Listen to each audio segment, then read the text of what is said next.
ವೀಕ್ಷಕ ಬಂಧುಗಳೇ, ಈ ದಿನ ಚಿಕ್ಕಮಗಳೂರು ಜಿಲ್ಲೆಯ ಕಳಸ ಕ್ಷೇತ್ರದ ಸಮಾಜ ಬಾಂಧವರೆಲ್ಲ ಸೇರಿ ಅಲ್ಲಿನ ಭಗವಾನ್ ಶ್ರೀ ಚಂದ್ರನಾಥ ಸ್ವಾಮಿ ಬಸದಿ ಜೀರ್ಣೋದ್ಧಾರ ಕಾರ್ಯ ಕೈಗೊಂಡಿದ್ದಾರೆ.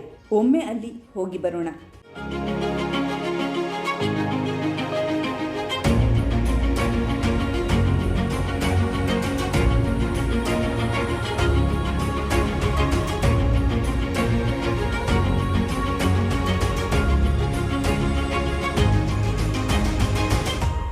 ಚಿಕ್ಕಮಗಳೂರು ಜಿಲ್ಲೆ ಪ್ರಕೃತಿ ಸೌಂದರ್ಯಕ್ಕೆ ಹೆಸರುವಾಸಿಯಾದ ಸ್ಥಳ.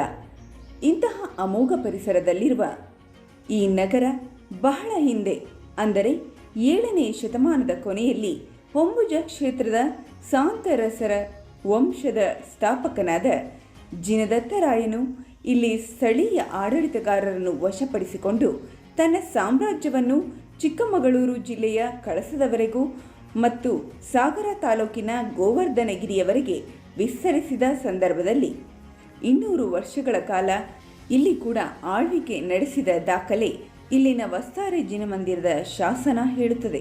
ಹೀಗೆ ಇಲ್ಲಿ ಜೈನರ ಪರಂಪರೆ ಆರಂಭವಾಗುತ್ತದೆ ಎಂದು ಹೇಳುತ್ತಾರೆ.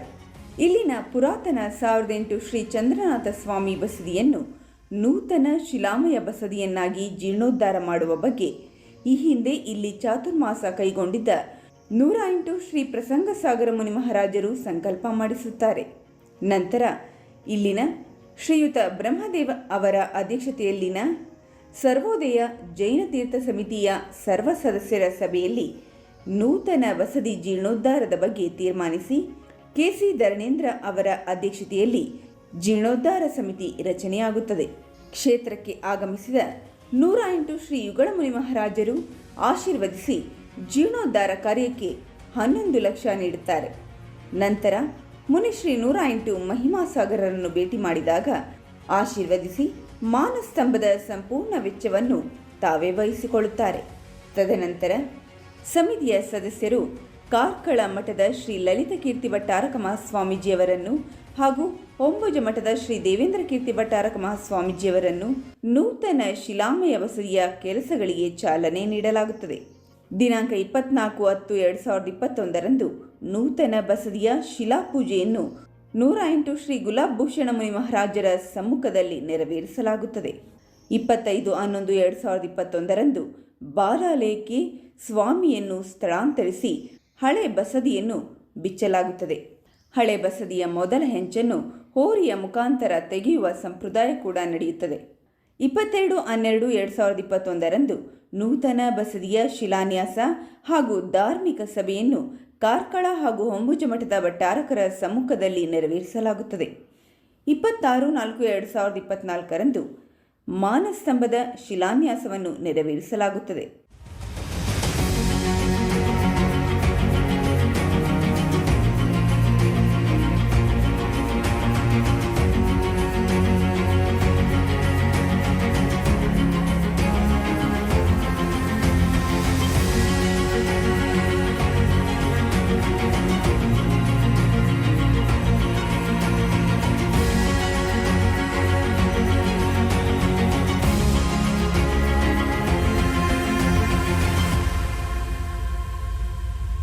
ಸಮಾಜ ಬಾಂಧವರ ಸಹಕಾರದಿಂದ ಇದುವರೆಗೂ ಅಂದಾಜು 2 ಕೋಟಿ ಖರ್ಚಾಗಿದ್ದು ಇನ್ನು 2 ಕೋಟಿ ಕೆಲಸ ಪ್ರಗತಿಯಲ್ಲಿದೆ. 2025 ಫೆಬ್ರವರಿ ಮೊದಲನೇ ವಾರದಲ್ಲಿ ಪಂಚಕಲ್ಯಾಣ ಮಹೋತ್ಸವ ನೆರವೇರುವುದು ಎಂದು ಸಮಿತಿ ಅಧ್ಯಕ್ಷರು ತಿಳಿಸಿದ್ದಾರೆ. ಈ ಬಸದಿ ಹಾಗೂ ಮಹಾವೀರ ಭವನ ಇರುವಂತಹ 1 ಎಕರೆ 6 ಗುಂಟೆ ಜಾಗವು ಕಳಸದ ಕೆಳಂಗಡಿ ವಾಸಿಯಾಗಿದ್ದ ದಿವಂಗತ ಕೆ. ಬ್ರಹ್ಮ ಇಂದ್ರರ ಕುಟುಂಬದ ಜಾಗವಾಗಿದ್ದು ಸಮಾಜದವರ ಕೋರಿಕೆಯಂತೆ ಅವರ ಕುಟುಂಬದವರು ಸಮಾಜದ ಕೆಲಸಕ್ಕೆ ಉಪಯೋಗಿಸಲು ದಾನವಾಗಿ ನೀಡಿರುತ್ತಾರೆ.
ಏಕಶಿಲೆಯಲ್ಲಿ ಗರ್ಭಗುಡಿನ ಮಾಡಬೇಕು ಅಂತೇಳಿ ನಾವು ಅಡಿಗಡೆಗೆ 15x15 ಸಿಂಗಲ್ ಕಲ್ಲನ್ನು ಹಾಕಿ ಅದರ ಮೇಲೆ ಗೋಡೆ ಕಟ್ಟಿದ್ದೇವೆ.